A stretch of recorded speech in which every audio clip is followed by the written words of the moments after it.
Class 10-এর সকল ছাত্রছাত্রীকে আজকের এই ভিডিওতে স্বাগত জানাই। তো তোমরা সকলেই জানো যে তোমাদের দ্বিতীয় পর্যায়ক্রমিক মূল্যায়ন কিছু কিছু স্কুলে শুরু হয়ে গিয়েছে এবং কিছু কিছু স্কুলে শুরু হবে, তাই তো? তো আজকের ভিডিওটার টপিক হচ্ছে কি, আজকের ভিডিওটার বিষয় এটাই যে আজকে আমরা জানবো তোমাদের দ্বিতীয় পর্যায়ক্রমিক মূল্যায়নে কি কি প্রশ্ন পরীক্ষায় আসতে পারে সেগুলো।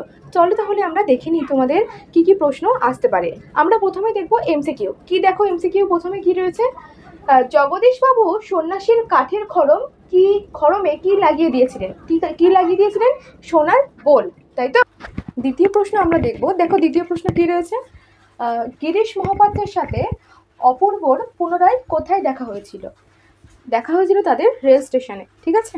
তারপরের প্রশ্ন দেখো, সে যে বার্মা এসেছে সে খবর সত্য, কার বার্মার আসার খবর সত্য? এখানে সব্যসাচীর কথা বলা হয়েছে, ঠিক আছে, মানে সব্যসাচী যে এসেছে বার্মায় এই কথাটাই সত্য। তারপরে বাইজির ছদ্মবেশে হরিদার রোজগার করেছিল কত টাকা? এর উত্তরটা হবে 8 টাকা 10 আনা।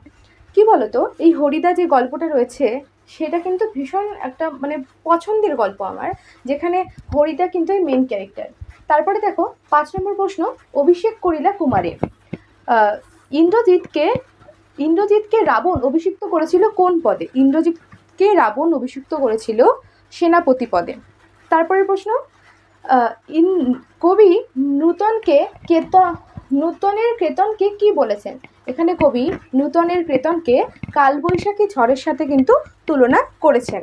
তারপরে দেখো 7 নম্বর প্রশ্ন, ইন্দ্রজিতের স্ত্রীর নাম কি? ইন্দ্রজিতের স্ত্রীর নাম কি? প্রমীলা। যে প্রশ্নটাও কিন্তু তোমাদের পরীক্ষার জন্য ভীষণই গুরুত্বপূর্ণ। লাস্ট প্রশ্ন এমসিকিউ থেকে, দেবতারা কোথায় বাধা পড়ে আছে? দেবতারা যজ্ঞ জুপে কিন্তু বাধা পড়ে রয়েছে। এবার চলো আমরা কিছু এসিকিউ প্রশ্ন দেখে নিই।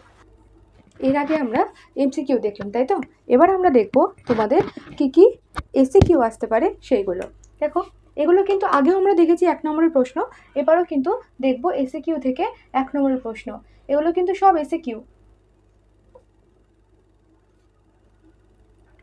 দেখো প্রথম প্রশ্নটা কি, প্রথম প্রশ্ন হচ্ছে, মাস্টারমশাই একটুও রাগ করেনি, বরং একটু তারিফই করলেন। তারিফ করার কারণ কি? এখানে তারিফ বলতে কোন গল্প থেকে নেওয়া হয়েছে বলো তো? এটা হচ্ছে তোমাদের বহুরূপী নামক যে গল্পটা রয়েছে সেখান থেকে কিন্তু এই প্রশ্নটা নেওয়া হয়েছে। তারপরের প্রশ্ন আমরা দেখে নিই, কে কবে শুনেছে পুত্র ভাসে শিলা জলে? বক্তার এমন মন্তব্যের কারণ কি? তৃতীয় প্রশ্ন, ইহা যে কত বড় ভ্রম তাহা কয়েকটি স্টেশন পরে সে অনুভব করিল, ভ্রমটি কি? তারপরে দেখো 4 নম্বরে কি লিখেছি, অদৃশ্য কখনো হরিদার এই ভুল ক্ষমা করবেন না। হরিদার কোন ভুলের কথা বলা হয়েছে?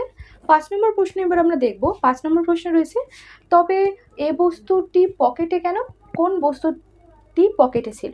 5 নম্বর প্রশ্ন, হাসবেন মেঘবাহন হাসবেন কেন? আর লাস্ট প্রশ্ন, তোরা সব জয়ধ্বনি কর, কবি কাদের জয়ধ্বনি করতে বলেছেন? তোমরা যদি তোমাদের টেক্সট বুকটা ভালো করে পড়ে থাকো তাহলে কিন্তু তোমরা সব প্রশ্নের উত্তরগুলো পেয়ে যাবে। তোমরা যদি কোনো প্রশ্ন লেখা বুঝতে না পারো বা কোনো অ্যান্সার না পারো তাহলে কমেন্ট করতে পারো, সেখানে বলে দেওয়ার চেষ্টা করা হবে। তোমাদের জন্য কিন্তু খুব অল্প পরিমাণের প্রশ্ন রেখেছে যাতে তোমাদের পরীক্ষাটা ভালো হয় এবং তোমরা অল্প পড়েই ভালো নাম্বার পেতে পারো, তার জন্য। এবার চলো আমরা তাহলে দেখে নিই 3 নম্বরের প্রশ্ন তোমাদের পরীক্ষায় কী কী আসতে পারে সেই 3 নম্বর প্রশ্নগুলো জানার আগে তোমাদের কাছে অনুরোধ, তোমরা যদি আমাদের চ্যানেলটিকে সাবস্ক্রাইব না করে থাকো তাহলে অবশ্যই সাবস্ক্রাইব করে দিও। আর যদি এই ভিডিওটি দেখে তোমাদের মনে হয় তোমরা উপকৃত হয়েছো বা ভালো লাগছে তাহলে অবশ্যই লাইক করে দিতে কিন্তু একদমই ভুলো না। তাহলে চলো আমরা 3 নম্বর প্রশ্নগুলো দেখে নিই। প্রথম প্রশ্ন, সে ভয়ানক দুর্লভ জিনিস কোন জিনিস? কোন জিনিসের কথা বলা হয়েছে, তা দুর্লভ কেন? দ্বিতীয় প্রশ্ন দেখো, নিমাইবাবু হাসিয়া কহিলেন, দেখো জগদীশ কিরূপ সদাশয় ব্যক্তি ইনি বলতে কার কথা বলা হয়েছে? তাকে সদাশয় বলার কারণ কি সেটা ব্যাখ্যা করতে হবে। দেখো এই যে দুটোই কিন্তু তোমাদের জন্য 3 নম্বরে যে গুরুত্বপূর্ণ প্রশ্নের মধ্যে রেখেছি। আর এখান থেকে মানে এই যে নীল লেখাটা যেখান থেকে শুরু হচ্ছে এই দুটো প্রশ্ন হচ্ছে তোমাদের গল্প থেকে 5 নম্বরের প্রশ্ন, মানে এই দুটো হচ্ছে 3 নম্বরের প্রশ্ন আর এই দুটো কিন্তু 5 নম্বরের প্রশ্ন গল্প থেকে। তাহলে দেখো প্রশ্নটা, জগদীশবাবুর বাড়ির হরিদা বিরাগী সেজে যাওয়ার পর যে ঘটনা ঘটেছিল তা বর্ণনা করো। আর 2 নম্বরে কি আছে, তাহা পরিচ্ছেদের প্রতি দৃষ্টিপাত করিয়া মুখ ফিরিয়া হাসিয়া গোপন করিল। কে হাসি গোপন করিল এবং হাসি পাওয়ার কারণ কি ছিল। এবার আমরা দেখব কি যে তোমাদের কবিতা থেকে কি কি 5 নম্বরের প্রশ্ন আসতে পারে সেইগুলো।